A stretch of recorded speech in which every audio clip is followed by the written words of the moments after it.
This is The Roman Show. Nick, What's up? how you doing? Good. Tough fight tonight with Danny Castillo. He's a guy fighting for his UFC life out there. You went out and took it to him. Looks like there were, double-digit choke attempts from you out there. You went after him nonstop. Yeah. How do you feel about your performance tonight? Yeah, I feel okay. Like I said in the fight, this transition from 45 to 55, I still am getting my body reset.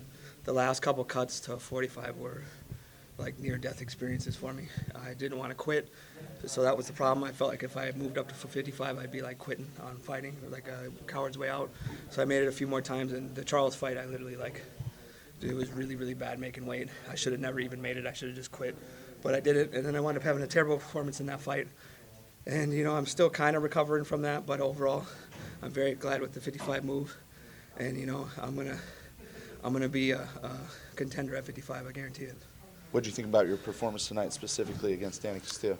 It was okay. I threw a punch, and he did like a really weird duck low kind of thing, and I really hyperextended my leg. It made it really hard to move forward and chase him. So I just kind of gritted down, stayed in the pocket, and waited for him to open up. How close were any of those chokes? Do you feel They were very close. He was gargling and spitting up, and I give it to him. He like you said, he was fighting for his life in there, and it was very hard to finish him. He's a very tough guy, and I hope the best for him. And if anyone ever asks me, I think he should have a job for life.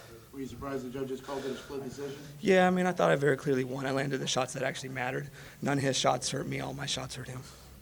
Towards the end, did you notice did you feel like he was getting tired? Did you feel like He was getting tired from the beginning. I just couldn't capitalize because I felt like I couldn't move right, And when I went to chase him, if you could hear my coaches, they were yelling at me pretty much like, Nick, what are you doing? Throw the damn jab. Don't extend. And because I couldn't move, I was getting stuck on my front foot. And then as I was throwing punches, I was leaning forward and missing a lot of my shots. Overall, it wasn't the best performance of my life, but when you're fighting in the UFC and you come out with a win, it's an impressive feat. Nick, you made a couple mentions about weight cutting. Of course, the cut to 45 was real difficult for you. Even the cut to 55, you said, is hard. What's going to change the mentality in the sport? Because obviously, at some point, something has to change. It's got the same mentality college wrestling had back in the day. But what's got to change to make people start fighting at a more natural weight class? Well, first of all, what I want to comment on about wrestling, and I'm very passionate about this, is that wrestlers didn't die until people started fucking with the weight classes. And that's when they started to die, because then we're like, oh, we're going to give these poor kids an hour to wait and then go make them compete in the best, hardest competition of their life. And it's people who don't know anything about the sport and people who don't know anything about weight cutting that always manage to mess it up and make it dangerous. So I would really hope if we're going to start adjusting weight classes, adjusting how we cut weight and stuff, that real professional fighters and real professionals get in there to do it, and not just people in commissions that just work for the government and don't understand anything about fighting.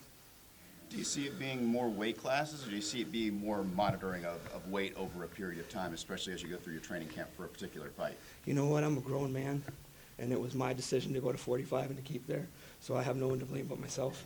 And anyone who goes around blaming anything about their weight cuts on anyone else other than themselves is something I can't say on the radio or on TV or on whatever you want to call it. Nick, BJ Penn had some comments about you a little while back on UFC Tonight.